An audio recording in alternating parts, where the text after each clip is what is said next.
stand for the flag. Okay, thank you. Mr. Scout, can you say the pledge? I pledge allegiance to the flag of the United States of America and to the republic for which it stands, one nation, under God, indivisible, with liberty and justice for all. Moment of silence for men and women in the armed forces, our first responders, our veterans, those fighting the good fight in Ukraine, those suffering from the military conflict in the Middle East.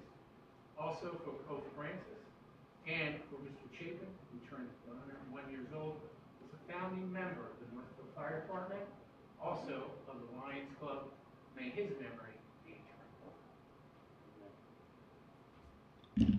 And you. Katie, you do the American Creed. Those of the American Creed by William Cascade. I believe in the United States of America as a government of the people, by the people, for the people, whose just powers are derived from the consent of the governed, a democracy and a republic, a sovereign nation of many sovereign states, a perfect union, one and inseparable, established upon those principles of freedom, equality, justice, and humanity, for which American patriots sacrificed their lives and fortunes. I therefore believe it is my duty to my country to love it, support its Constitution, to obey its laws, and respect its flag, and defend it against all enemies.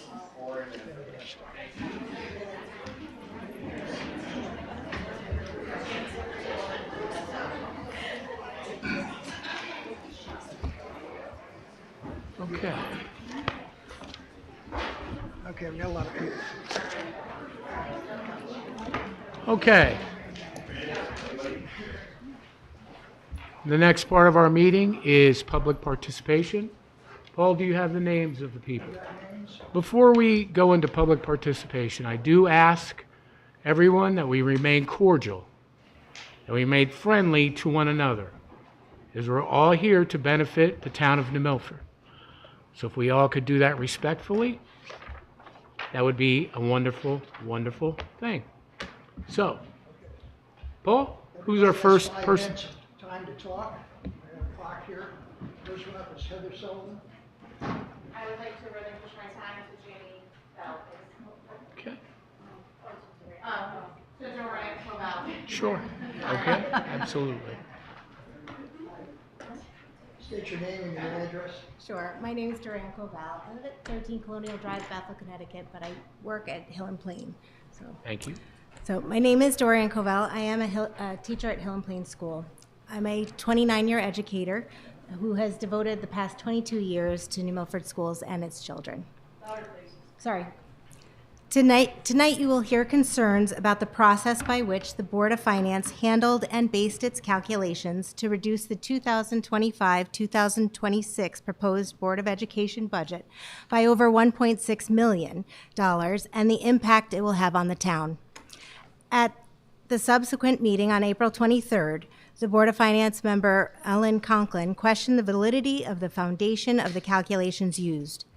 After this and other points made at public comment, Mr. Bayer asked for reconsideration, but was informed by Chair Mr. O'Connor it was not permissible based on Robert's Rules of Order. At that time, it seemed there was no way to undo this action before the referendum vote. But there is.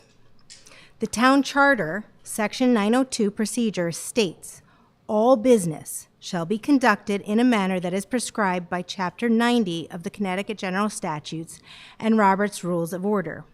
By allowing for the rescission of a motion, Robert's Rules of Order does provide a mechanism for the board to rectify its decisions before the May 6th town meeting. While Chapter 90 of the Connecticut General Statutes, which pertains to town and community meetings, does not specifically mention the term rescind, the ability to modify or revoke prior decisions is an essential function of town meetings. Consequently, the Board of Finance is empowered to rescind the motion in question. Unlike a motion for reconsideration, which is bound by specific time constraints, a motion to rescind can be made by any voting member and introduced at any point before further action is taken.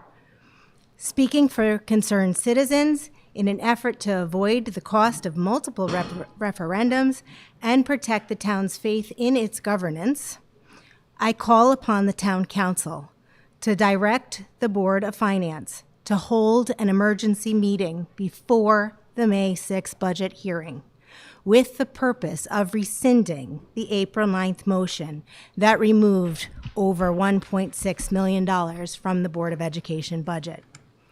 Town council members, when public comment is over, I ask that you make and second a motion to add an agenda item to tonight's meeting to discuss and vote upon directing the Board of Finance to hold an emergency meeting to rescind the April 9th motion. A member of town council can do this simply by a member of town council can do this by stating something like, I move the meeting agenda be amended to add the suggestion of directing the Board of Finance to hold an emergency meeting to rescind the April 9th cut so we can discuss the points made this evening. I also ask the town council to refrain from taking any action on the town and Board of Education budgets until after the Board of Finance has the opportunity to rescind. Since according to Robert's rules, should any agency proceed with actions on the budget prior to this meeting, it would hinder the Board of Finance's ability to do so. Finally, I'm including a letter sent to the Board of Finance this evening in its entirety, along with my complete public statement in writing for your review and inclusion in the town council minutes. Thank you for your time and attention to the details of this matter.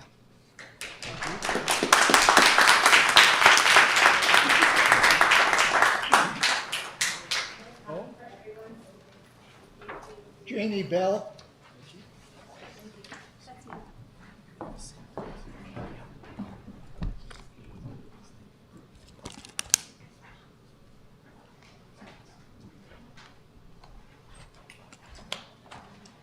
Sorry, I got to get a bit situated. Give me 1 second if you would. Please.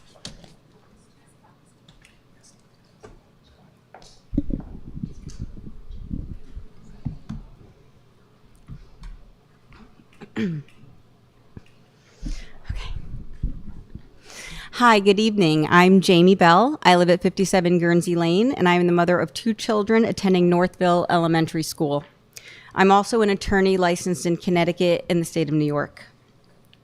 Tonight, I'm here to talk about responsibility, public trust, and the simple, unavoidable facts before us regarding the Board of Finance's vote to reduce the Board of Education's proposed 2026 budget request. Because how we govern matters.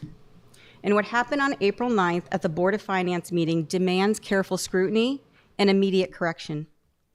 There's 2 main reasons why the $1.6 million reduction should be subject to the motion to rescind that Ms. Covell just brought up.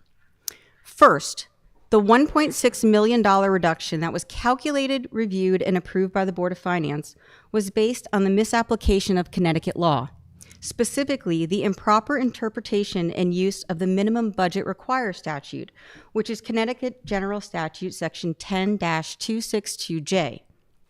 Second, the review conducted by the Board of Finance violated their fiduciary duty under Connecticut law, breaching the standard of care they owe to the citizens of New Milford. And as a result, the decision cannot stand.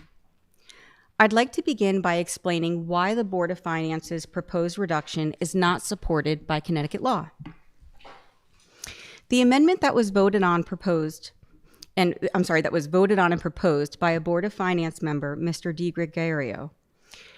So I'm going to explain step by step the rationale behind that proposed amendment, why it's flawed and actually not legally sound. Now, when beginning to discuss the amendment, Mr. DiGregorio cited past closures in New Milford, school closures, implying that this justified reducing the proposed education budget. He referenced a school that closed in 2015. Now, that matters because under Connecticut General Statute Section 10-262J subsection B, the very statute that he himself introduced to justify potential reductions, that a town can use a school closure to justify a reduction if it occurred, you can only look back 7 years. At the time of the April 9th meeting, 2015 was more than 7 years ago.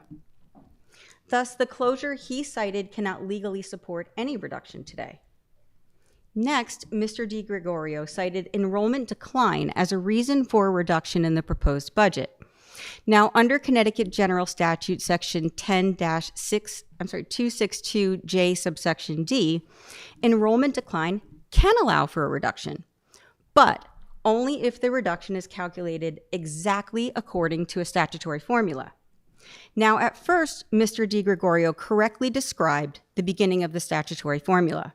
He explained that if you take 81 students and a per pupil expenditure of $19,269 and apply the proper 50% cap required by law, the potential reduction is approximately $700,000, excluding any fixed costs. Now, that would have been the only correct and lawful method if the board had intended to rely on declining enrollment to reduce the proposed education budget. But that's not what happened. What happened instead was that Mr. DiGregorio pivoted away from the statute and introduced an entirely different number, $3.4 million. It appears that Mr. DiGregorio incorrectly told the board that it had the right to reduce the Board of Education's 2026 proposed budget request by $3.4 million, simply because the proposed request would still be above last year's appropriation. This is a fundamental misapplication of the law. You have 30 seconds left. Sure. In reality, the $3.4 million figure had nothing to do with the lawful calculation for declining enrollment. Instead, it was based on the mistaken idea that because the proposed 2026 education budget was higher than last year's budget, the board had room to make cuts. I think I'm going to run out of time, and this gentleman's going to cede his time to me. And your name, sir? Justin. You mark that? Thank you. Thank you. So again, it's based on a mistaken idea because that's not actually how the law works. Connecticut's minimum budget requirement, as clearly explained by the Attorney General in Opinion 2010-08, establishes a mandatory floor. It's not a benchmark for recalculation. It prohibits reductions unless specific statutory conditions are properly met. It doesn't authorize towns to cut to that floor as a matter of routine budgeting. It does not invite towns to search for ways to reduce education funding year after year. There is no provision in the law that allows a town to treat prior year spending as a baseline for discretionary cuts. The legislative history is clear. The Connecticut General Assembly created the minimum budget requirement to protect educational programs from local fiscal pressures, to ensure stability and predictability in school funding, and prevent the erosion of investment in public education over time. What does this mean? It means the Connecticut lawmakers expressly rejected the idea that towns should have free discretion to slash school budgets annually. The purpose of the minimum budget requirement is to shield public education from exactly the kinds of financial pressures and political calculations we are seeing now. And importantly, the job of the Board of Finance is not to race to the bottom. If setting a budget simply meant doing basic math to meet a minimum requirement, we don't need a board at all. We just need a calculator.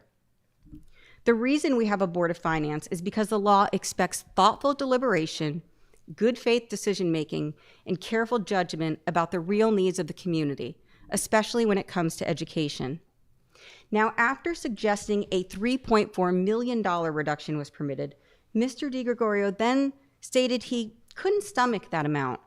He even asked other board members if they could stomach it. Because they couldn't, he then proposed a $1.6 million reduction. But how did he actually get there? He took the same 81 students and multiplied that by the per pupil cost of $20,520 to reach $1.6 million. So that means he used a 100% calculation of the per pupil cost, ignoring the 50% cap the law imposes under Connecticut General Statute Section 10-262J subsection A2. There was no discussion why that 50% statutory cap, a clear limit imposed by Connecticut law, was ignored. No rationale was offered. Mr. DiGregorio simply substituted 100% for 50%, inventing his own formula and presenting it as if it were a reasonable, lawful calculation. As Mr. DiGregorio himself stated, he thought he could probably go with that number. But what Mr. DiGregorio or any other member of the Board of Finance can stomach or probably go with is not what the law requires them to do. The $1.6 million reduction to the proposed budget is untethered from any lawful standard, and the board was asked to approve it without ever being told that the calculation being used was not in accordance with Connecticut law. The fact is, it was introduced to create the illusion that some form of appropriate calculation was being applied.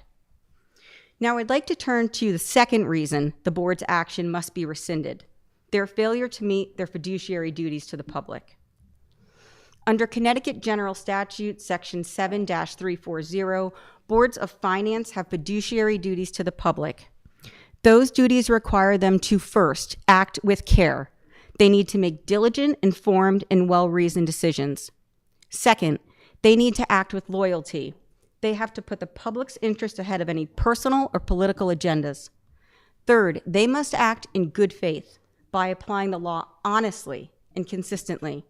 And fourth, they need to obey the law by faithfully following all applicable statutes and legal standards.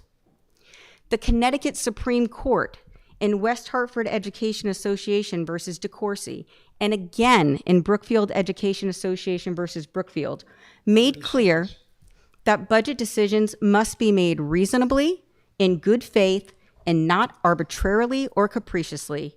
Yet here, the board relied on fabricated math and arbitrary preferences. I'm going to let the next person who's going to speak before I start. Lisa, you want to give your address? 11 Erickson Road. All right, and you're going to give your time to this lady. Thank you. Now, as I was saying, the board relied on fabricated math and arbitrary preferences. We know this not only from reviewing what occurred at the April 9th meeting, but from Mr. DiGregorio's own public statements, where he said, so long as the state minimum increase is maintained, there is no limit on the ability of the Board of Education, the Town Council, or the Board of Finance to make changes, however arbitrary, to the budget so long as the process of appropriation approval is followed. However arbitrary, those words should concern every citizen, because arbitrariness is the opposite of fiduciary duty, and it flies in the face of what the Board of Finance is tasked with doing. This breach of fiduciary duty is further underscored by Mr. DiGregorio's additional public comments, where he stated he wanted to, quote, shock the system. Public officials charged with financial stewardship do not have the right to shock the system with arbitrary drastic actions. Fiduciary duty requires reasoned, good faith decision-making, not disruption for its own sake. When a member of the board openly speaks about wanting to shock the system, it clearly demonstrates a disregard for the care, loyalty, and good faith that's required under Connecticut law. It reveals a willingness to abandon fiduciary standards in favor of political or personal motives at the expense of the citizens they were elected to serve. The lack of any real deliberation at the April 9th meeting clearly demonstrates that fiduciary duties were breached. There was no analysis of educational needs, no weighing of the town's financial condition, and no reviews of the impacts on students, programs, or staffing. Instead, after about 10 minutes of discussion, the board approved a $1.6 million reduction based solely on what members said they could, quote, stomach, or what they could probably go with. Gut reactions are not governance. They're reckless, and they present a breach of fiduciary duty and a breach of the public trust. It's clear that at the April 9th meeting, the Board of Finance misunderstood or misused the law. They ignored their fiduciary duties. They relied on personal feelings over legal obligations, and they failed the community they were elected to serve. Because the $1.6 million reduction was based on unlawful calculations, improper application of the minimum budget requirement, and a breach of fiduciary duty, the board's April 9th vote must be rescinded. But I want to be clear. Rescinding the April 9th vote, while it's necessary, it is not nearly enough. The citizens of New Milford deserve better. They deserve a Board of Finance and a town council that exercises their fiduciary duty with care, loyalty, and good faith. They deserve decisions rooted in law, reason, and responsibility, not arbitrary numbers or personal preferences. Fixing this vote is only the first step toward restoring the public trust. Real accountability and a renewed commitment to lawful, responsible governance must follow. The citizens of New Milford and the students of New Milford deserve nothing less. Thank you.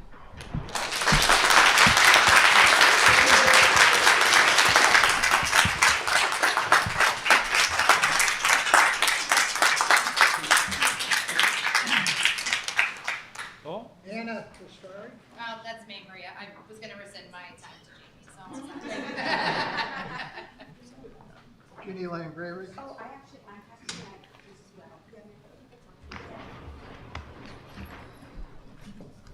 Hello, can you all hear me? Hello, I'm Ginny Landry, as most of you know, 35 Meeting House Terrace. I am a longtime resident in New Milford. I graduated from New Milford High School, as have many of our teachers. I've been a science teacher in the district for 20 years. I currently serve as the vice president of CEA New Milford, our teachers union representing 383 members, and we're growing. Today I'm here alongside of our educators and community members and partners and other members of the New Milford public school systems to ask you to take action now to protect our students' education and future. We are requesting that you reconsider the severely concerning cuts proposed by this body and the Board of Finance in the upcoming town meeting. The significant changes currently undergoing in New Milford already started. It's today, let me try again. Okay, it's begun to impact our schools already, and only you guys have the power to rescind right now. While some may not fully grasp the extent of the damage being caused from these cuts, we hope tonight you and the community will stand together, and I'll try to explain some of them. Today, our superintendent started handing out pink slips. She handed out, I believe, 28 to Schaghticoke. I'm not positive to Northville, but a total it is expected of 62 pink slips, many of whom were hired within the last 2 years. They're going to receive notice, and that's the start. They're going to have to start looking for jobs. And right now, I cannot say to them in good conscience, hang on, we'll save you, because I don't think we can, unless you help. The remaining teachers now, we're going to be left in a district that lost a lot of teachers. Our classrooms are going to be much, much bigger, because 1.6 million is a lot. We're not going to have supplies. Morale is going to be pretty bad. They too will start to look. New Milford teachers are valued in other school districts. We have a teacher who left our district, went to another district, and got $50,000 more in their new district. Okay? There is a teacher shortage. New Milford, again, does not pay that well. So these veteran teachers will leave, as well as the ones that get the pink slips. So when the Board of Ed presented its budget, they had already eliminated 20 positions in response to declining enrollment. Their proposal was brought to you where you cut it another $300,000 because of declining enrollment. So before the Board of Finance, when they started the budget deliberation, they started with the town budget. They started with a $300,000 reduction to the town budget. They spent 25 minutes debating it. When they got to the school board, from the moment they started talking about it till the moment they voted, they spent 9 minutes proposing, discussing, voting. 9 minutes to decimate our schools. This marks 3 times we cut the budget in this year for the declining enrollment. After 9 minutes. I'm not sure when enough teachers going is enough for you guys. Because we're losing, we have the 20 already, 1.6, is it 30, 40, 50 teachers? We're not the only ones going. Administrators, paras, secretaries, tech, where are we going to get them from? We don't pay well. We don't. We used to have a good atmosphere. So I'm going to echo what was said before.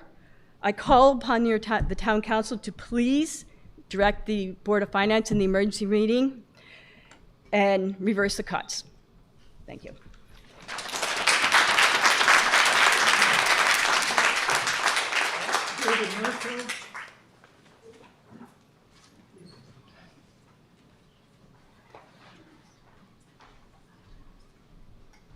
Mayor Bass, Council, good evening. My name is Dr. David Murdo. I am not a resident of New Milford. However, I am a teacher in New Milford High School. I urge you to reverse the cuts made by the Board of Finance. This will have a profound effect and impact on the students, district, town, and citizens. Students are going to lose loving and caring teachers with a vested interest in their own futures. They will lose essential extracurricular activities that help make them into well-rounded individuals. The district will lose extremely vetted and qualified teachers. Also essential programs. Entire programs are on the chopping block. They will also have to institute a pay-for-play program for sports and any other extracurriculars that may stick around. The town will lose status and reputation as the greatest small town in America. They will also lose a portion of their taxpayer base as parents move their students out of New Milford into more well-funded districts. Citizens will lose faith in their elected governance due to the irresponsible actions of fiduciaries of the taxpayer monies. Residents will also sustain significantly lower property values over the next coming years, which will prohibit anyone from wanting to move into the town. In conclusion, I urge you to reverse the $1.6 million cut to the Board of Education budget. I would also like to remind you that out of the 4 Board of Finance members that voted for the reduction in the education budget, only one of them has a child within the New Milford School District. Thank you.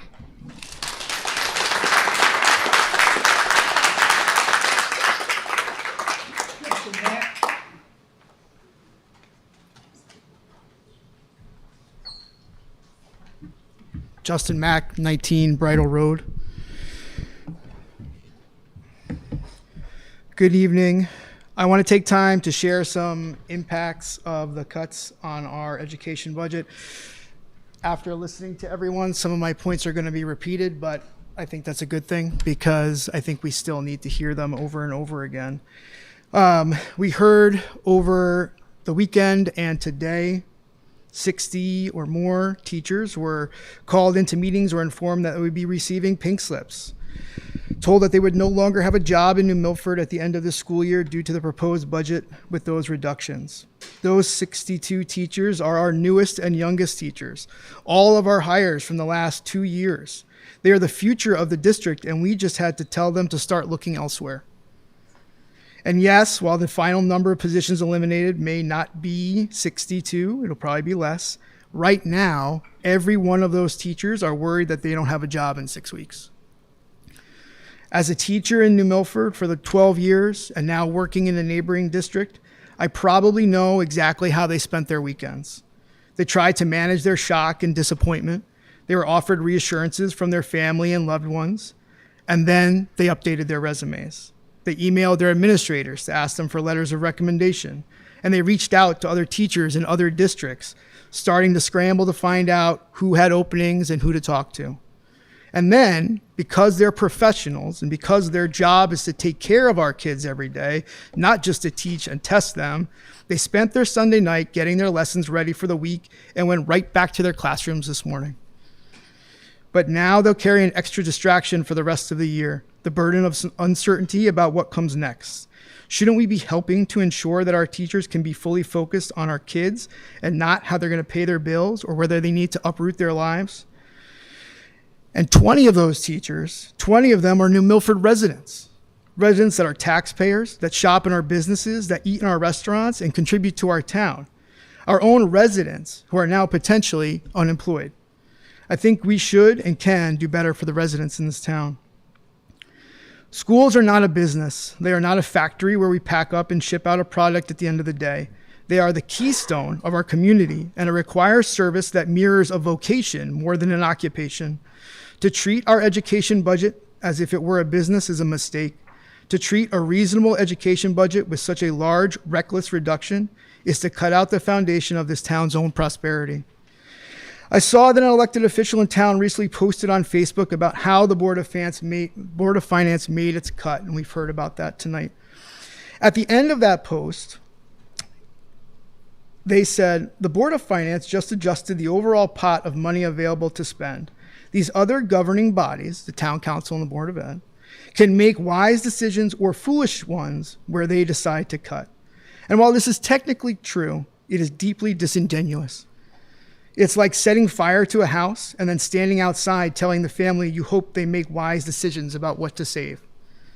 Our budget process is not isolated. It is connected deeply and inseparably to every part of the community, beyond numbers and line items. And even before we get to vote on it, the choices you have made have already had serious consequences. If the budget stands as it is now, I will vote no because it is too low. Thank you.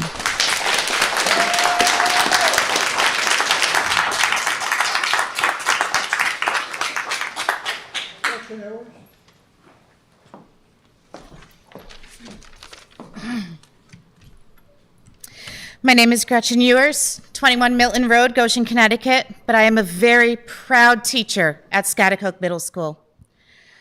Some of you may have known me growing up as Gretchen Gundelsberger. I was born and raised in New Milford, and I have been New Milford proud all my life. I am going to try to keep this brief, but we all know Gundelsbergers are not known for their brevity. We are known, however, for our ability to do our research, to put together a good argument, and I am not as good at this as my father was or as my sister is, but I'm going to give it a try for you guys tonight. I would start by reminding you what has happened. In 2023, the New Milford Board of Education hired an expert in her field to be the superintendent of schools of the New Milford Public Schools. You skip ahead to this year. That same superintendent of schools spent countless weeks creating a budget proposal for the 25-26 school year. The Board of Education, a board elected by the town that you two were elected in service of, spent multiple nights poring over the proposed budget. After those grueling nights that I know from experience will keep the board away from their homes and families, the board voted unanimously to pass that budget onto you, the town council. You, the town council, who I also know spends countless hours working for the town you love, reviewed that budget and suggested that there be a reduction of $295,000. This council admitted that they could not make line item cuts, but you did have suggestions as to where the money might come from. That proposal passed 6-3, as you know. Then, the Town Board of Finance reviewed the budget. The Board of Finance moved to reduce the budget by an additional $1,666,140. There was some sense, but he said we could keep that. This proposal was introduced and discussed for less than 10 minutes. There was no suggestion on where the money would come from. There was no mention on how this might affect the town's schools, the town's property values, the town's future. This motion, a motion to overall take $1,961,000 from the Board of Education original budget to take a chainsaw to our education budget, passed 4-3. So now we come to today. I received my first ever pink slip today. But this is so much bigger than me. 62 dedicated teachers and counting in your school district will receive their pink slips by the end of the day on Wednesday. 62 educators may not be there to teach your kids to read and write and do math next year. 62, that is 20% of the teachers in our district, 1 in 5. The projected enrollment change from this school year to next school year is actually bigger than the one he used to make his calculations, is less than 3%. But 20% of your teachers will have received their pink slips by the end of the day on Wednesday. In Schaghticoke alone, 22 teachers received their pink slips today. One is the only English as a second language teacher in the building. 2 are foreign language teachers, both French and Spanish. 1 is a female STEM teacher. Do you know how much of a rarity that is? 1 is a science teacher with 10 years of experience who is loved by every student and coworker who interacts with her. 1 is a math teacher who relates to our kids in an incredible way while still teaching them math. 2 are social studies teachers, 1 who is also a tennis coach at your high school, and 1 who comes into this school from a background that can relate with these kids and brings sunshine into every room she walks into. 1 is an exceptional special education teacher with 13 years of experience who has specialized training in reading instruction. 1 is a highly specialized special education teacher with over 18 years experience working with our most vulnerable behavioral students. I don't have time to talk about each of those 22 teachers at Schaghticoke that received their pink slips today. These are only some of the teachers in the high demand positions. These teachers will not easily be replaced. The cuts they are forcing the Board of Education to make will have a devastating impact on the school system. So I'm here today to ask something of you, the town council. Take action tonight. Reverse the cuts tonight. If you are able to satisfy this request that has been made, I have no more to ask of you. However, if you find that you are unable or unwilling to, I ask 2 things of you. First, consider moving the town meeting to a larger venue. I foresee there not being enough space in this room for everybody who will come to the town meeting. And second, I urge you as the citizens of New Milford, the best town in the USA, and I mean that with my heart, and you all know that I do, to vote no and too low. Thank you.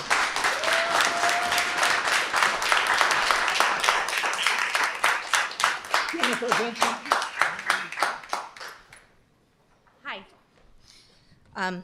I'm Jennifer Vincent, 21 Edgewood Road in Monroe, but I am a proud teacher at Schaghticoke Middle School who received my pink slip today.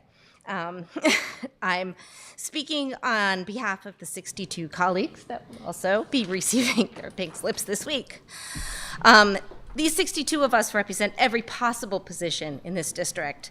We are new, eager teachers just starting our careers. We are seasoned professionals who made choices to work here in this community. We're general education teachers, special education teachers, humanities teachers, counselors, school psychologists, PE teachers, multilingual teachers, and more. We represent every grade, every level, every subject area, every program available to the kids. There's not a single area in this district that won't be affected by the budget. As a special education teacher, I could talk endlessly about the negative effects that these cuts are going to have on our schools, but I'm not going to tonight. Instead, since we've heard a lot about math tonight, I'm going to switch gears, and I'm going to celebrate the incredible progress our students in 6th grade have made in the area of reading. During one of the early budget discussions, someone asked about test scores and referenced an article published in 1955 called Why Johnny Can't Read. It was suggested that after decades of intervention and instruction, students are not making progress in reading, and implied that our students, too, could not read. As a proud reading teacher, I'd like to answer that question. And as a special education teacher, and I work a lot with data, I'm going to throw a bunch of numbers at you. In 6th grade this year, our students made 108% growth on their reading from fall to winter. Usually it's measured from fall to winter to spring. Students who were performing 3 or more grade levels below Students who were performing 3 or more grade levels below dropped from 24% to 15%. Students performing 2 grades below level dropped from 15% to 5%. Students 1 grade level below dropped from 32% to 26%. Students on grade level increased from 13% to 19%. And students that were reading above grade level increased from 19% to 24%. You can't argue that some students do still struggle in reading, and those kids that have disabilities and dyslexia typically end up in a program that I teach. In my multisensory reading class, 100% of my students tested out of phonological awareness skills. In phonics skills, 5 of the 8 students surpassed their expected growth in just 2 administrations. 1 received the maximum score possible in phonics. The remaining students gained between 2 and 3 grade levels. All the students surpassed expectations in their ability to read high-frequency words, and 1/2 of the students increased their overall scores by at least 25 points, with several by more than 50 points. So Johnny is reading. Johnny's making a lot of progress. Teachers in all grades and subjects are seeing growth and progress from their students. The district has invested in teachers by sending them to training programs to learn instructional strategies in a variety of subjects. And I lost my place. And that training experience makes them incredibly desirable to other districts. Jobs are being posted now. Teaching jobs go quickly. These teachers that help Johnny increase his reading skills aren't going to stick around to see what happens on May 20th. And they won't easily be replaced when they leave. Eventually, all those open positions will be filled, and with the time, the new staff will be able to develop the skills and gain the experience and fill the positions that those who left, they'll be able to do the job that those who left did, but Johnny shouldn't have to wait for that. We have skilled, experienced educators who want to be here and want to teach and want to be here for all the future Johnnies. So there's nothing more important than the children's education, and I'm asking you to reverse the cuts. Thank you.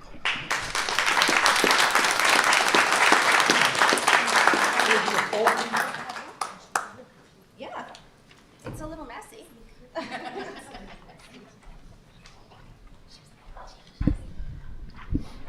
That did not bend like I thought it was. I don't know. Elizabeth Holton, 96 Lanesville Road. My name is Elizabeth Holton, and I'm a parent of 3 children, 2 of whom are New Milford Public School students, and I am a kindergarten teacher at Hill and Plain. Tonight, I want to talk about the numbers, specifically the number 81, the number of students cited in the decision to reduce the education budget by $1.6 million. These 81 students, no longer enrolled since 2002, 2003, were used to justify the cut. The problem? These students were already removed from our enrollment projections. That was used to build this year's budget. This means the proposed reduction is not based on current or future student needs. It's based on numbers that have already been accounted for. What has been factored into the budget are the growing and evolving needs of our student population. And as a kindergarten teacher, I see these challenges every day. We now have 3 in 10 students in our district that qualify for free and reduced lunch. Our population of multilingual learners has doubled in recent years, and I have taught many of them. While they receive some language services, they're still required to take all of our standardized tests in English, which if you don't speak the language, it's not easy to do. We're also seeing a rise in students that need special education services and academic intervention. And let's not forget the lasting impacts of COVID. Students have experienced learning loss, and their social emotional needs have significantly increased. Many more students are receiving counseling services. Many more students need that extra support to fill that gap. Given these realities, the argument that our headcount is too high couldn't be farther from the truth. We need qualified staff members to meet the growing demands of our students, not fewer. Smaller class sizes, additional counselors, social workers, language specialists. These are essential for giving our students the education and the support that they need and deserve. Cutting the education budget by such a large amount means losing talented, dedicated teachers. Teachers who want to work in this district and want to help our children reach their full potential. It sends a clear message when you make this bit of a cut that education is not a priority. It should be, because our children deserve the best. I urge you to make the motion to tell the Board of Finance to rescind the cut. Thank you.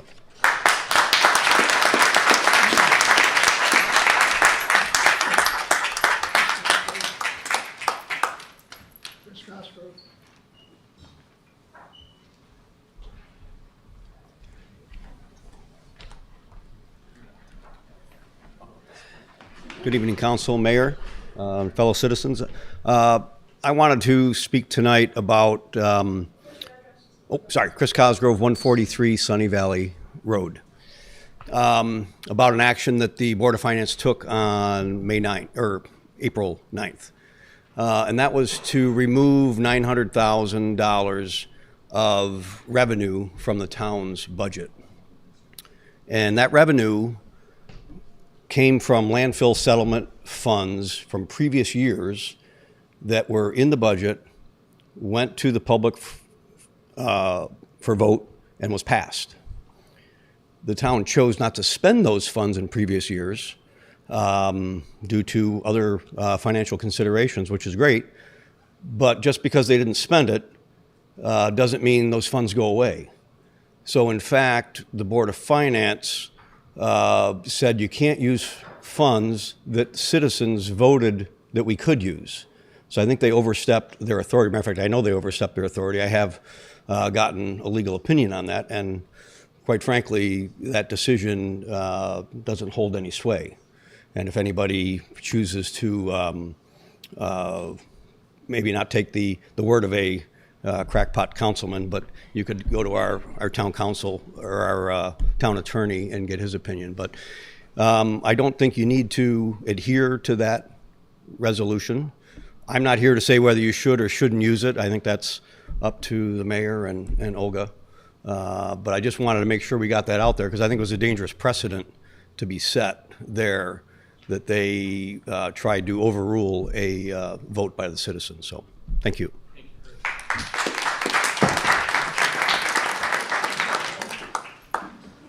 on the list and I can see my time for the speak or is that true? Did you leave your time away? I didn't know it and ended up not having to. Okay. Sure. Step on up. Hi, Roseanne Petruso, 10 Cortland Drive. I don't have a ton of prepared remarks or any actually, but I was going to give my time away. I want to thank you for allowing everybody to have 5 minutes to speak and not cutting the time and really respecting everybody who showed up tonight. I also want to say, as a parent and as a community member, I am so proud of everybody that's here tonight. I'm so proud of these teachers. Why wouldn't you want them teaching our students? I am so proud of our community who is standing together to oppose these cuts in the manner in which they were done. I just heard Mr. Cosgrove point out something else that seems to be done incorrectly at that Board of Finance meeting. So we have questionable legal concerns about the cut to the Board of Education. Sounds like you lost $900,000 of revenue, and I hope that you will make a decision following the motions and the suggestions that were given to you to urge the Board of Finance to reconvene and have an emergency meeting before we send a budget with so many questions and so many doubts to the community. Thank you.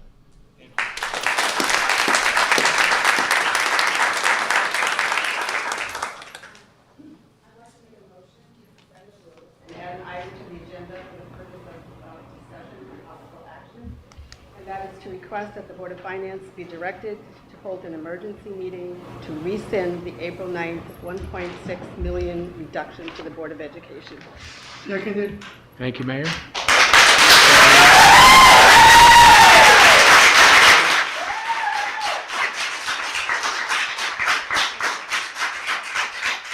So we have a motion. We have a second. We'll now have discussion. So first and foremost, I think we need to turn it over to our town attorney. You have to vote to actually add it first. Okay. Okay, sorry to add. All those in favor? Aye. Any opposed? Any abstentions? Thank you. Now we can do it. Okay. First, before we do this, I want to thank everyone in the audience. Everyone being very professional, very passionate. I think it just goes a long way for those people that are watching on TV tonight, how we can, with our passion, we can do things in a very civil manner. So first of all, thank you. To town attorney, there's a lot of unpacking, so to speak, to do. So first, is this something that the town council could direct another body to do? And what are mechanisms if it can be done? You can certainly do that. Whether they'll follow it or not is going to be up to them. Our charter doesn't allow, if you will, the town council to dictate or to order certain actions taken by another body.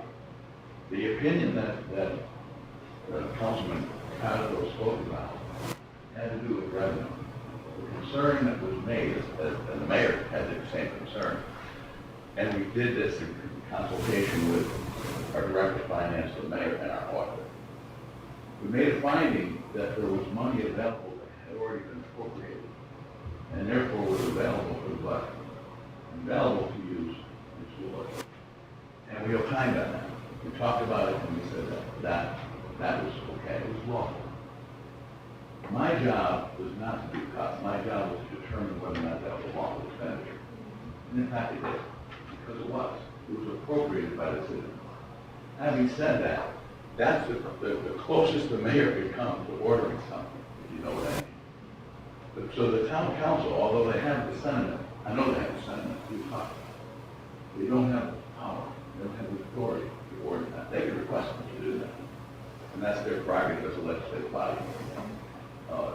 The real remedy here, should there be one, would be if the budget's defeated, it comes back to the town council.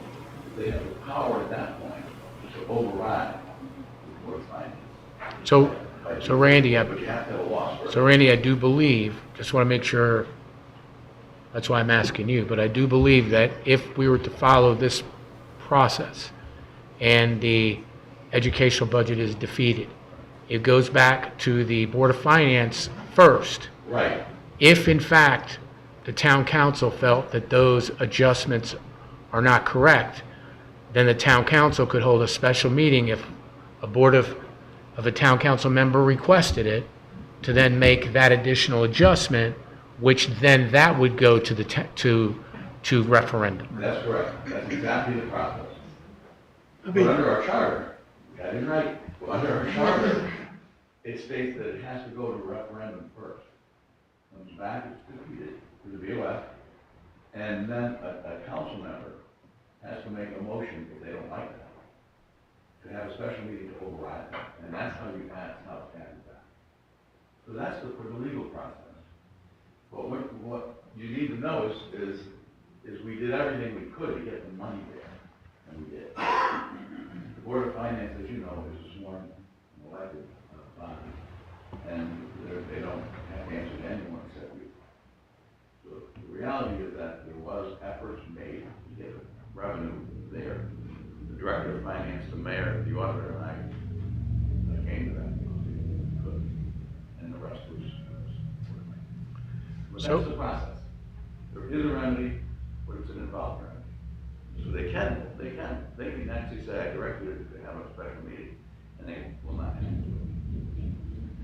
So Randy, to kind of stay on that, if the council decides tonight, right, through a vote, to recommend to the town council to hold, to the Board of Finance to hold a special meeting, do they still have within our charter the timing to do that, to then rescind their one motion, then to send it back They do. as a new budget? They do it, just do the calculation, and if they do it quickly, and I'm talking about with a rapid 24-hour, 48-hour notice, there should still be time to get that done by the date of the referendum. 8 and 14 is the day. So they should be able to get that. And then would we have to change our town meeting date, which then would then push back the You referendum would per have the to change charter? because you have to have a town meeting. So then that date would not be, then our referendum date would not be valid. Right, but you have to have a town meeting under our charter. It's an informational, you don't vote, you get sent to the referendum. But that's correct, that process needs to be honored. And we only Mayor. have one referendum then, not two. Yeah. Well, I mean, it could be.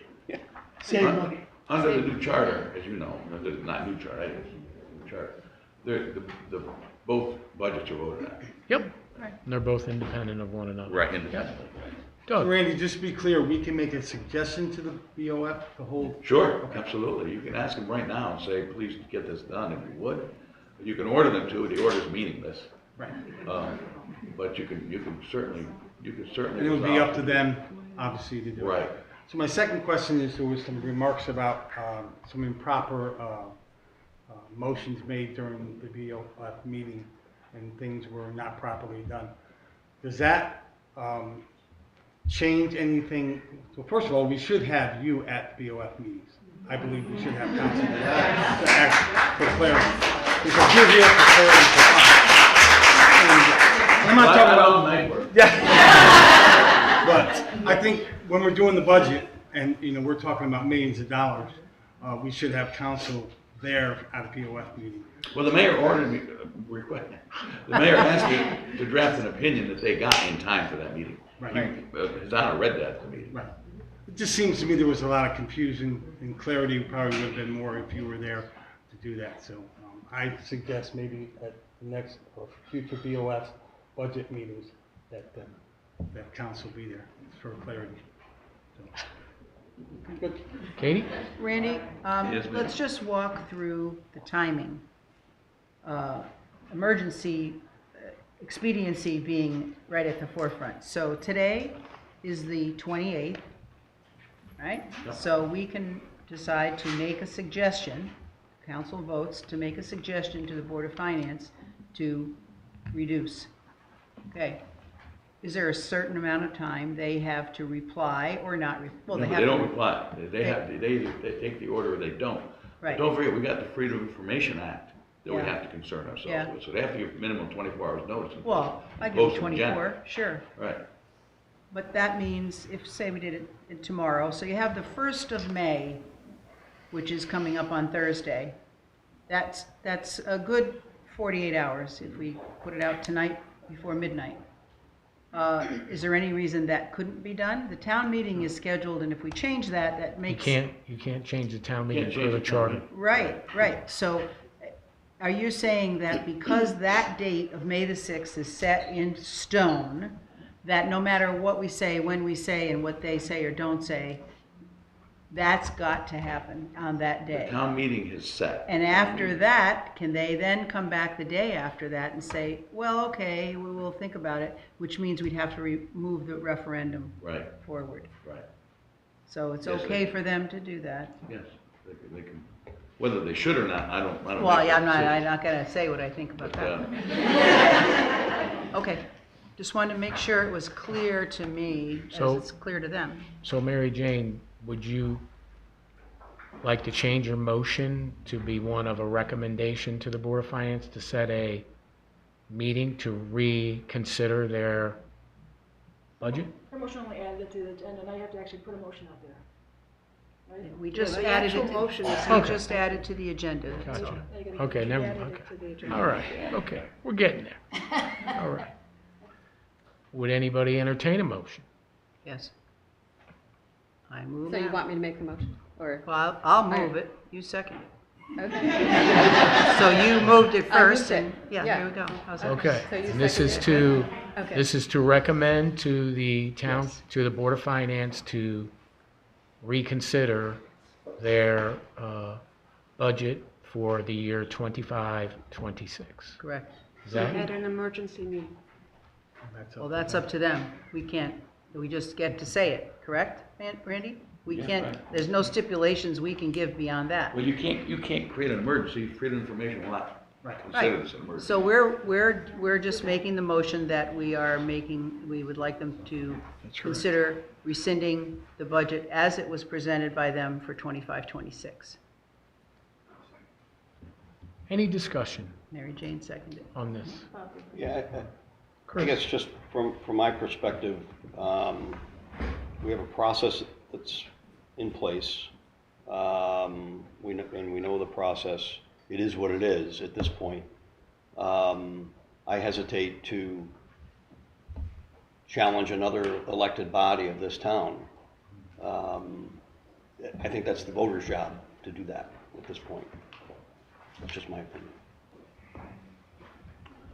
Well, then we're approaching, if what happens, I'm sure is going to happen, when we have a referendum, what we then are doing to avoid potentially upsetting another council is we're pushing the referendum farther out, knowing that the business of the town for the new year begins on the very I first don't know day. that we're necessarily pushing the referendum Well, out. you would, because we'd already be going through a May 20th vote, which then puts another set of times in place, town meetings. I'm not following you, I'm sorry. If suppose they go along with this and say they want to reconsider it, Okay, right? right. Okay, So we've already pushed things out. That's what I was just asking. Yeah, okay, yeah, and I'm Yeah. saying that's why I would vote, I would not support the motion. But if we did that and it goes forward, from what we, I think, know pretty well, that there'll be a large number of people voting absolutely, they don't want that budget. Which means then we have to start that same process over again to have another referendum. Right. Which pushes us closer to the end of our fiscal year and the checks that should go out that, you know, I understand what you're saying. Yeah. It's not, certainly not a good practice in my book to go, we wouldn't like it if somebody did it to us. However, I think this is, you know, it's, what's that saying? You know, immediate needs cause for immediate action, and I think this is the most immediate that we can do. I get it. You understand. So, Randy, just for clarification, because there are time frames that we do have to adhere by. So the town meeting has to be, per our charter, Tuesday, first Tuesday, the 6th, right, of May. And then there's a certain number of days after the town meeting where you warn the referendum after the town meeting sets that. 14 days. So they would have to act upon this very quickly They'd have to act on this. to expedite that. Yeah, we'd have to. But they could under the Freedom of Information Act. Absolutely. But just so everyone, the audience and town council and those watching understand there'd have to be some expedience if this was, if they decided to take it up, which is they're an independent board. Okay. So Randy, just for clarity, So who calls the emergency meeting? They would have to. So it's Okay. their When you board. say they. That Board of Finance. Okay, so how many people have to vote for the emergency meeting? Oh, just a bare majority. Okay. And then.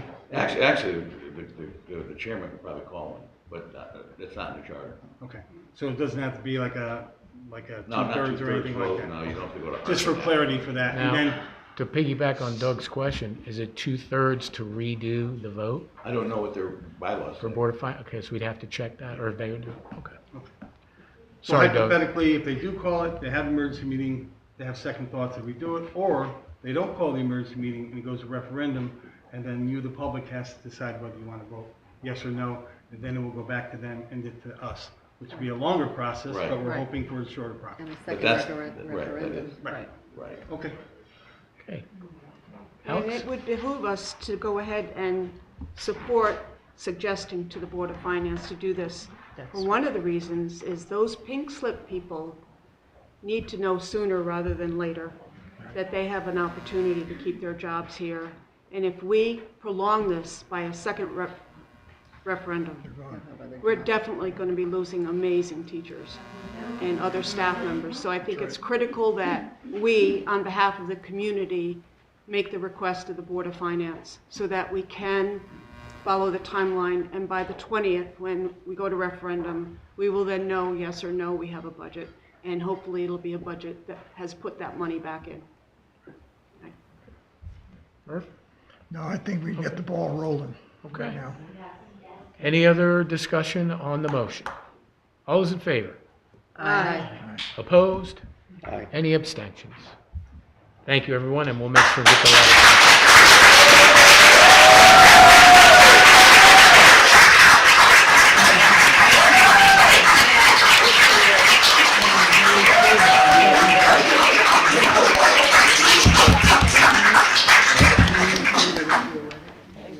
Do that to them? I mean, yeah, exactly. They don't. Okay. All right, now we're back to. The rest of this stuff is boring. You I guys- know. Yeah. Okay, so let's move on to items number 4A, B, C, D1, and D2. I make a motion to approve those items. Second. Okay. I'd like to just, as a, since they're going out, I just want to say that the Parks and Rec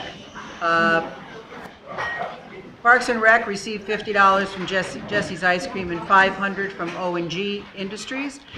They thank O&G and they'd like the monetary donations to go into the recreation revenue account number 104505004 for 4709. The Parks and Rec Commission would like to, that's part of my motion, is that we'll accept for them the donation of $3,100 from the Gunn family, and it's to purchase a park bench and plaque in memory of Kate Tattlebaum Gunn. The bench will match those currently on the town green. The donation will be placed in the park gift fund. D2, I'm moving that a donation of $3,100 from Eileen McCormick for the purchase of a park bench and plaque in memory of Colin McCormick. That bench also will match those currently on the town green, and they request that the donation be placed in the park gift fund. And again, the Parks and Recreation Commission is very thankful for these donations. And moving on, you gonna vote? We didn't vote. Discussion You have any Sure. discussion? Mayor? And then Alex? on the benches. In paint, it seems to be pretty easy to put one on the green, but it's a little difficult to mow around. So I'm wondering if there's ever going to be a cap put on. So Mayor, these are going to be replacing the ones that are there? So it's not going to be any additional ones. And then the ones that we're replacing, we're going to take those benches and put them into different parks. Alex? And just in reference to the minutes, I was an abstention on the previous minutes because I wasn't here.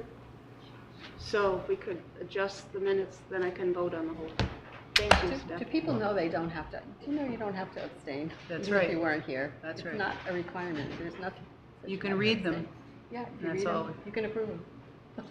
I don't want to be on her. Okay. That's All right. There was So- a reason for that. We have a motion and a second for the consent agenda. All those in favor? Aye. Opposed? Any abstentions? Thank you.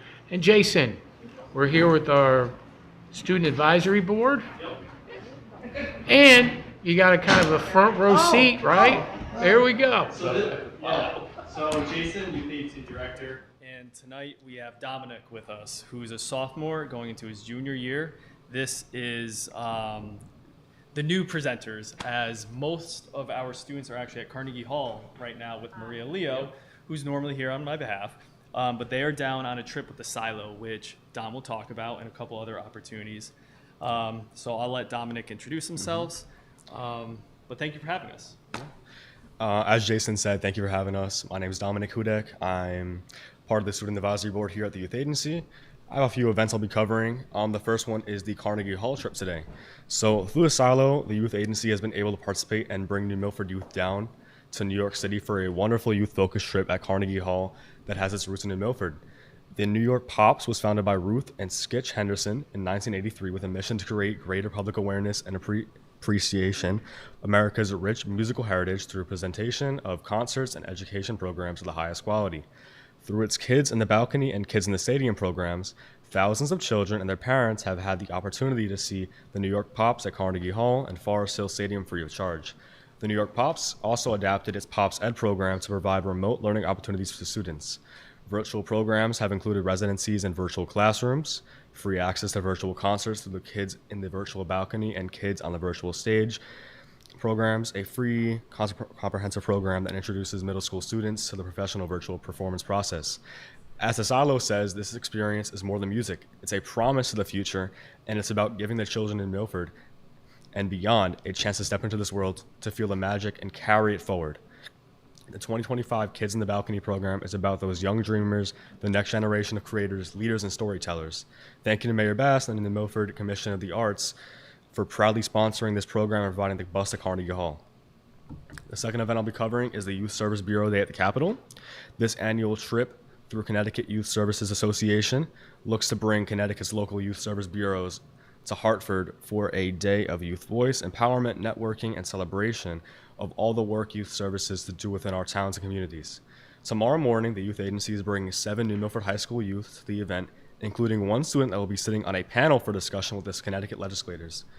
The panel will discuss the importance of youth voice and how to foster, champion, and support that voice through youth empowerment. This panel is a continuation of last year's discussion regarding disconnected youth here in Connecticut through the research of the 119K Commission. Additionally, as Vice President of COISA, or Connecticut Youth Service Association. Jason will be leading the panel discussion between the youth and legislators and assisting in the coordination of the event. And the last event I'll be covering is the update on our Student Advisory Board's Youth Forum. So on Thursday, May 15th, our Student Advisory Board will be hosting a youth forum here in the E. Paul Martin Room. The name of the forum is Bridging the Gap, Safety and Solutions. And we've invited Mayor Bass, Chief Ceruto, Superintendent Dr. Parlato, Principal Ms. Gorlick, and Principal Mr. Manka, and Head of Guidance, Mr. Mora, as well as Jason himself. And the topics of conversation will be substance abuse, both in school and out, mental health, bullying, and school safety, as well as college career readiness. The goal is to have an open and honest conversation based on our thoughts and concerns. This will also be filmed for any people who cannot attend. Either me or someone else part of the Student Advisory Board will be able to film. This will be a collaborative conversation empowering youth to help identify barriers and be part of the solution. We ultimately want to be in partners in making positive change both in school and our community. Thank you for your continued support, and we look forward to updating you next month about these events and future ones. Excellent job. Thank you, Dominic. Of course. Just curiosity, Dominic, did you draw the short straw that you didn't get to go down? I don't know. You volunteered? Yeah. Way to Yeah, go. we were looking for Way a to go. student available, and Dominic wants to get into public speaking and kind of this Well, world, you're- and I said this was a perfect meeting. And you did a great job, Dominic, you did a great job. Thank you so much. I appreciate that. Thank you. And Dominic, you may have a career in broadcasting. Yeah, You you did have a very, great very voice. well. Great job. Right, Keep it up. yeah. Thanks, Dominic. Yeah, thanks a lot. All right. Thanks, Jason. No problem. Thank you all. Thank you. Katie, we got some road closures. Yes, item number 6, I'd like to move to approve the following road closures. Bank Street Group would like the closure of Bank Street for the Rock the Block concerts on August 21st, September 18th, from 3 to 10. If it rains, they're going to go with the dates of the 28th and September 25th. The Parks and Recreation Commission is requesting we close the following roads for their 8-mile and 5K races on July 26th. Bennett Street, 8:30 to 8:45. I guess they run really fast down Bennett. Church Street, 5:30 to 10:30. They go kind of slow there. Intersection at Church Street, 5:30 to 8:45 a.m. I don't know where all these times come from on the streets. Elm Street, 8:30 to 10:30, or as needed for runners to cross the street. Main Street northbound and the northern crossover, 5:30 a.m. to 8:45 a.m., and the Main Street southbound, 7:30 to 10:30. Second. Thank you. Any discussion? All those in favor? Aye. Opposed? Any abstentions? And Item Katie, 7, mayor's I'll comments. thank you. And I'll be brief. First, want to congratulate or wish you good luck to the Milford High School DECA team. They're in Orlando as we speak right now. They're competing against 25,000 other members from around the world in business events such as entrepreneurship, community service, buying merchandise, human resources management, and franchise business plans. So outstanding, and we wish them a lot of luck. Go Green Wave. I want to thank the New Milford Garden Club president, Kathy Behringer, and the entire garden club. Also, Bartlett Tree, as yesterday, they did Arbor Day free sapling giveaway. I picked up a nice tree there. Did you? And yeah, very small, and it was just great. They did this again. They did it last year, did it this year, and thank you to them. Also want to thank them for keeping the town, especially here in the downtown, so beautiful with the plantings. Gorgeous. The bandstand was amazing, especially for the Gilmore's Girls event that we had. We had people coming for that event all over. I'll talk a little bit more about that later on. I want to thank the New Milford Rotary Club, Arthur Klein, president, Catherine Webster O'Keefe. I know, Katie, you were there as well, and some other Rotary members, as they donated a beautiful outdoor chess seating. You have the 2 benches and the actual chess piece. It's right there at the senior center. So those that love chess can go outside, play some wonderful chess right at the senior center. So thank you very much for that. Also want to thank our DPW team for installing it. Also want to thank Chief Ceruto, the New Milford Police Department, New Milford Fire, New Milford Ambulance, Superintendent Parlato, Principal Manka, And the staff, as last week, we did a mock crash at New Milford High School. That way the students can see firsthand what an actual accident can do. And I think this is very important as we continue our efforts for really educating our residents on speeding, distracted driving, what consequences can be to that. So I want to thank them for doing it. You'll also see in the next few weeks a new crash car that will be going around as we did last year. We put it in different areas to continue to create that awareness. I want to thank a young resident. Her name is Gloria, and also want to thank her mom as she went out and continues each year to do roadside cleanup on Woodchuckland and Heacock Lane for Earth Day. So they picked up a lot of garbage, and just want to thank them for doing that. Speaking of that, Three Veterans continues to do nip and garbage pickup along our town roadways. So they did Erickson Road, which is 1.38 miles. They picked up 59 pounds of garbage, 93 nips, 16 redeemables. Turkey Trot Road, which is 0.58 miles of a road. They picked up 8 pounds of garbage, 3 nips, 2 redeemables. June Road, which is about a third of a mile, 3 pounds of garbage, no nips, no redeemables. Ridge Road, 3.38 miles. They picked up 47 pounds of garbage, 36 nips, and 15 redeemables. And again, thank you to Three Veterans for going out as we kind of look to continue to keep our town roadsides free of garbage. As we all know, it's better for the environment, especially those animals, and makes the town look beautiful. So thank you to them. On some infrastructure, the Van Car Bridge Replacement Project, the contractor started staging sheet piles on Paper Mill Road, and that road, except for those that need to enter Paper Mill, is closed while we're doing this project. For first responders or those living on Paper Mill can get out or get in as well, but for through traffic, that is closed. Detour signs are up for that.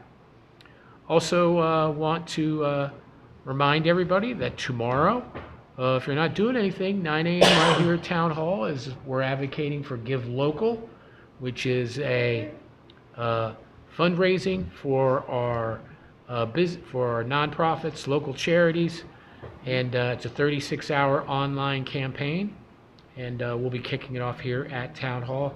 And what's great about that is if you do decide to give during this time, there's been donors and the Connecticut Foundation that have additional monies that can at certain points in times match your donation. There'll be prizes and awards, so it's a great opportunity for your favorite nonprofit to get even more money. So if you get a chance, please stop by. We're going to continue to push that out on our town sites as well. Some events that are going on, starting on Wednesday, the HRRA, that's our recycling team that we are part of, or with different towns. They're doing their annual Billboard Contest Awards. We also have the New Milford Youth Baseball Softball team on Saturday because of the rain. They're going to have their opening day, even though they did play some games on Sunday. They're going to have their opening day this coming Saturday. Katie, Rotary Shred Day, Saturday, 10 a.m. Right. Right at Pettibone. Yep. Bring your love letters, old. The Girl Scouts are doing their thrift shop fashion show. Yeah, that's at Pettibone at 4 p.m. on Saturday. The Rip Shop? And thrift. Sunday, the first annual New Milford Food Truck Festival at Litchfield Crossings from 12 to 5 p.m. So if you get a chance to come down, participate in some great food. We'll also have inflatables there for the kids. Is that this Sunday, Mary? Yep. Okay. Some music. So it'll be a great event. And from what I understand, Petco is going to be doing a dog food tasting competition. Last time I said Dog. exactly. So I just want to make sure I threw in dog food. And that's all I got for You sure? mayor's comments. Just Alex. I was checking in to get a parking pass for River Road, but they're not available yet. Yes, ma'am. So it's, when are they? You're gonna be looking at about the second week of May. Okay, to so come in. up until then, people can park. Yes, ma'am. Without the pass, but then, okay. Right, and then once the pass comes in, the pass is basically now for River Road itself, the back parking of Sega Meadows. We work with the New Milford River Trail, who helped us last year, where the front piece of Sega Meadows and the parking by what used to be Good Eats is parking for anyone, as they're helping us with making sure that the people put their garbage in the garbage cans and they don't make, there's not a big issue with garbage and everything else there. So, thank you. And on our walk, we also picked up nip bottles. Yep. No, isn't it? Thank you. I don't get it. I still don't get it. Okay. All right. Item number 8. I'd like to move that we. So Katie, if you don't mind, accept- for the Library Board of Trustees permanent position, Yep. I would like to make the motion because obviously Oh, you're I being see. recommended. Okay. I'd like to ask that Walter Bear, who's here tonight, for those who don't know Walter, Come on. and Katie Francis to fill vacancies to 1/31/2028. Just those two for full seats. Is that a motion, sir? Yes, it's a motion, sorry. Have a second, thank you. Any discussion? All those in favor? Aye. Opposed? Any abstentions? Okay, Katie, Okay, back to the now- alternates. Thank you, Mayor. I'd like to move that we accept the following appointments to the Library Board of Trustees. The alternate seat, Kathy Marr, from this April 28th, 2025 to January 31st, 2026. She's filling a vacancy. Second. Any discussion? All those in favor? Aye. Thank you. And I'd like to move to accept the following appointment to the Youth Agency, Shelley Scalzo, filling a vacancy. The term would be April 28th, 2025 through January 31st, 2026. Second. Any discussion? All those in favor? Aye. Opposed? Any And I abstentions? think we have Thank them you. here. So I see Kathy. Is that Shelley? Yep. Hi. Okay. All All set? right. Item number 9. This move to approve a request of $6,000 from the opioid settlement fund to go to the New Milford Police Department Recovery Support Fund. Second. We have a second, and we have Coach Tony, Amy, we have everybody here that can talk a little bit about Oh, there he the is. request. Oh. Hey, gang. Coach Tony here, Ms. Amy, Mr. Mark. We're here to just see if there's any questions about the latest proposal that we put forward to help the police, New Milford Police Department with a discretionary fund. It has come to our attention that Officer Schneider and other officers, as they are doing their duties supporting the community, will run into folks. These folks have immediate necessary needs that range anywhere from, hey, I finally got a job offer, but I don't have boots. I can't go unless I have boots. Officer Schneider, in one case, actually pulled money out of his own pocket to make that happen for somebody. And we think that this is just one example of ways that this fund can help to offset. This is over and above other funding that might be available at the social services area or department. And it would be done on the discretion of Chief Cerruto and his team.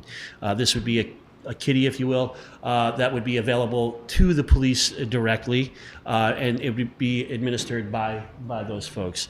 The way we came up with $6,000 was basically we looked at the incidentals that they've had incurred over a period of time. We extrapolated that out and said, okay, if we were to do this sort of coverage for a year, right? Like what would that be? What would that amount be? And that's how we determined $6,000.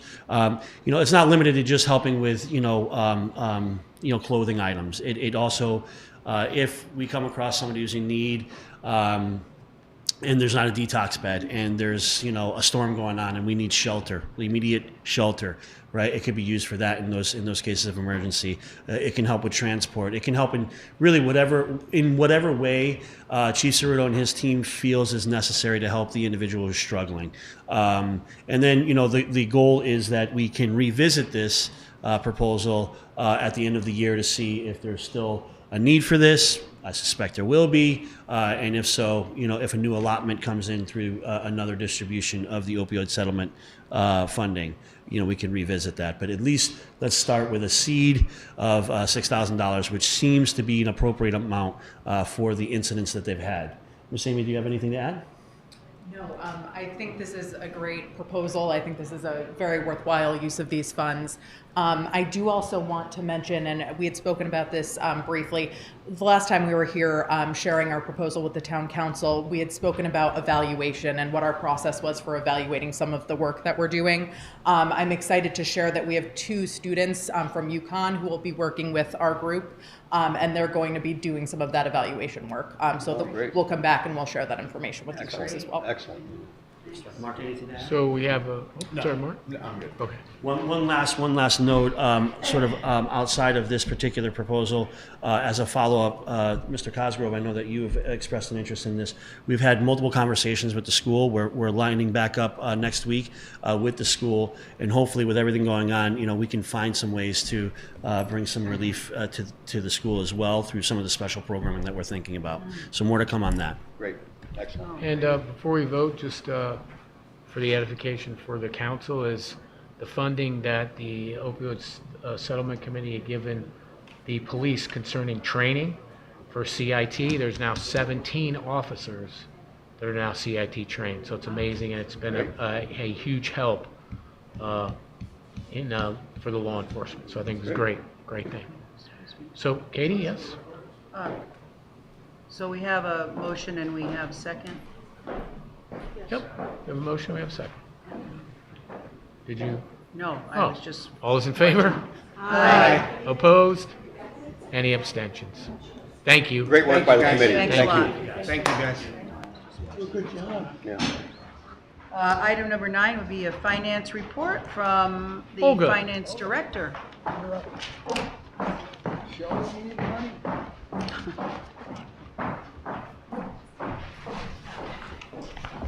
Good evening, members of the council and members of the public. I'm here to report on our budgetary performance for the first 9 months of the fiscal year.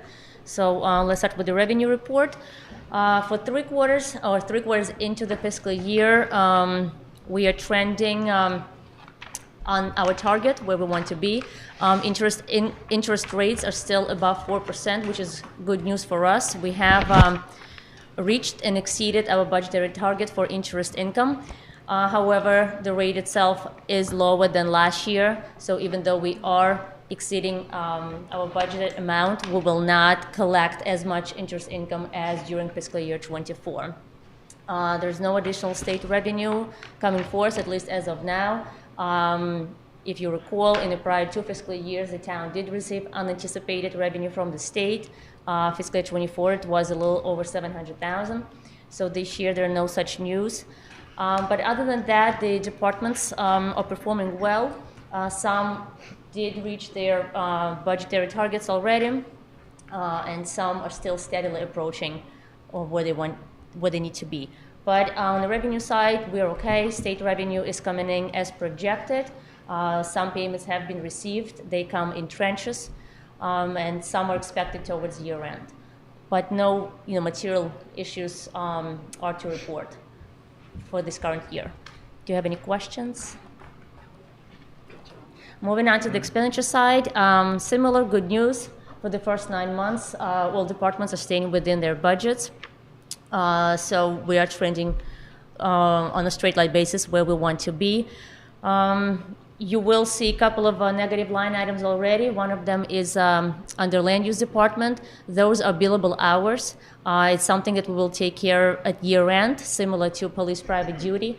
We do have an offsetting revenue for the land use department that will cover that overage. So it's not of a concern. It's just a procedural matter. Another one is, as I mentioned before, household hazard days. Those invoices depend on participation from New Milford residents. There are still 2 more events to be held by the end of this fiscal year, so there will be 2 more invoices coming through. So similar as prior years, we will take care of that overage at year end as part of our adjustments. It's something that we cannot really foresee, so we just act as those expenses occur. But other than that, no major issues to report. Winter is over, so no need for overtime transfer for public works, and other departments are It was doing frost okay. at the golf course. Oh, this that's. morning. Put the snow shovel away. And Oh, if you yeah. have any questions, I can take those. It at this snowed time. on Mother's Day back in Yes. the middle 70s. Yes, I totally remember that day. Yes. Maybe by the date, you never know. Yes, we had 4 or 5 pictures of apple blossoms were on. All right, any questions for Olga? Any other questions? Thank you. Thank you, Olga. Thank you. Mayor, economic development I'll be update. brief tonight is first, we've got coming up on Thursday, we've got Jesse's Ice Cream Shop. It's going to do a grand opening, and those that don't know, they right. took over where Tasty Waves was. Right. So young entrepreneurship, great to see that. Yeah, he's doing a great job there. Also this Saturday, if you have a sweet tooth, Jamie's Sweet Shop is moving to where Safari was on Bank Street, so they'll be moving in and doing their grand opening. Across the street, Blue on Bank, there's going to be a new tenant that will be moving in after they move out. That'll be a coffee shop and a bakery Nice. there. Yay. Also, we're looking at a new barbecue restaurant that's where the old barbecue restaurant is. It'll be moving Right. in there, so that's great Great. Thing to over see here again. as Yeah. well. Another thing you may see tomorrow, we have another movie that's shooting in town. And they'll be doing a little shooting here on Main Street, a little bit on Bank Street, and then going down into Youngsfield Road. These are basically smaller shots for a much larger movie from Atlantic Pictures. So we're very excited about them choosing our town to do a little bit of filming. And with that being said, we still want to make sure we advocate to the state legislature. Some are thinking about getting rid of that tax credit, but it's very important to Connecticut and towns like New Milford that we're seeing this extra filming coming in, that we want to keep that going, as they're going to be buying food from our restaurants, gas, doing all sorts of things here as well. So that's really good news. That's all I got. Hey, just a quick question. Doug. I know there was a fire at Mama's Taco. Can you just tell us the extent of it and how everything is? Absolutely. So first, again, Doug, I'm glad you brought that up. So there was an unfortunate fire at Mama's Tacos. The fire marshal is investigating that. There was some damage to one of the walls, and as we all know, those are older buildings. It wasn't for the fast response time Right. by our fire departments and our police departments, who were able to get the tenants that were above the area out, plus the 4 cats that were there as Animals, well. right? Okay. So it was a great response time to them, and it was some damage near the back wall, into the back wall, but nothing of what it could have been. Oh. Absolutely. So much So smoke. great job for them, and I know Mama's Tacos is working on trying to get Hopefully they can that get- done. Yep, they did a post on Open social soon. media. So I think it'd be great if all of us, once they're back Yeah. in, can Oh, help definitely. support them and buy some wonderful food that they have. But first responders in action, by the time we heard it, I happened to be downstairs with the mayor. Somebody came in and said, "There's a fire across the street." So he said, "Did you call the fire department?" Yeah. So by the time I left your office and walked up to the town They were already clerk's there. office, where there's a big window and you could see it, there was half of one fire truck coming, and then the other one, and then the police and the sirens, and they were yanking out the hoses, and this woman was crying because of her cats. And I have to tell you, Lieutenant Weaver, Earl, if you're listening, probably not, but he went upstairs with the girl because she had her cats, cat crates, little crates. She said when they're nervous, they go to one corner, so that's where she leaves them just in case of emergency. Smart cat owner. And so it was sort of like you see in the movies. Out of the smoke comes the woman with one carrier, and then comes Earl, da-da-da, and everybody clapped for him. Oh, it was very, very quick. Oh my gosh, the response, and they put on their masks. There was so much smoke. It was awful. Well, we're blessed with a great fire department. Yes, we We're are. very lucky to Sure. have great volunteers. Everybody was, oh my gosh, volunteers I'm from glad that everywhere. no one was hurt. and that we can Absolutely. rebuild, so. No, That's great. luckily, huh? But the people that live there still can't go back in yet, right? Note also that a lot of the equipment used was money that we spent out of that $5 million. That fire truck was right there. Came right there. Oh my gosh, it was astoundingly fast. Just makes you feel Any- good about. I move Mayor to and Alex. adjourn. Oh, Alex, I think, before Mayor, Alex? Also commend the fire department, amazing. And I also want to thank those businesses that are moving into existing buildings as opposed to Absolutely. trying to buy new, because we have a lot of empty storefronts still. And so I'm really grateful, and I hope that people will support businesses that are able to use existing structures. and It's get great to those- see like Executive Plaza, that's right before, after Stop and Shop. Yeah. For quite some time, they were empty. Now that, I believe if they're not all full, there's like one Oh, yeah, they're mostly left, done. so that's, as you said, Right. that's great to Right. see. Yeah. Yeah. Yeah, And downtown, there's only gonna be one store. The former old coffee shop is. We have But I people think, in I the think other we may ones. see some movement there with Do the, you? with the property I owners. hope so. Good. Then we That's can, just then we very can all say, important how that many the coffee community shops? support these businesses. Absolutely. and That's Instead right. of building more new stuff, let's use what we have. And we need a bakery too. It's coming. Now you. Mayor? Now you can. I move to adjourn, Mr. Mayor. Okay, all those in favor? Aye. Opposed? Any abstentions? Thank you, Good everyone. night, everybody.